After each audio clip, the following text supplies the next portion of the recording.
జీవితంలో ఈరోజు నువ్వు అనుభవిస్తున్నవన్నీ నువ్వు సమకూర్చుకున్నవి కావు. మళ్ళీ చెబుతున్నా, ఈరోజు జీవితంలో నీవు అనుభవిస్తున్నవన్నీ నీవు సమకూర్చుకున్నవి కావు. నీళ్లు నువ్వు తయారు చేసావా? రైసు నువ్వు తయారు చేసావా? గాలిని నువ్వు తయారు చేసావా?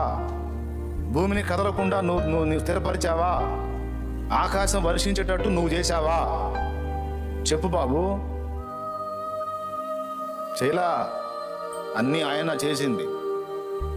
కనీసం అన్ని అనుభవిస్తా కూడా ఆయన గురించి ఆలోచించని దౌర్భాగ్య స్థితిలో వెళ్ళిపోయారు. ఈరోజు ఎప్పుడు గుర్తొస్తాడో తెలుసా? ఆయన రోడ్డు మీద పోతున్నప్పుడు సడన్గా మబ్బు బట్టి పెళ ఉరిమి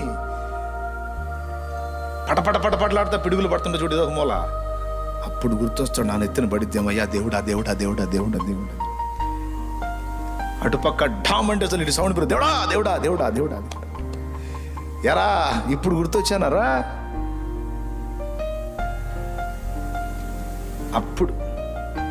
అప్పటిదాకా మాత్రం ఎవడి కోసం చేస్తాడేంది? గుర్తించరా ఆయన్ని? అయినా ఫీల్ కాల.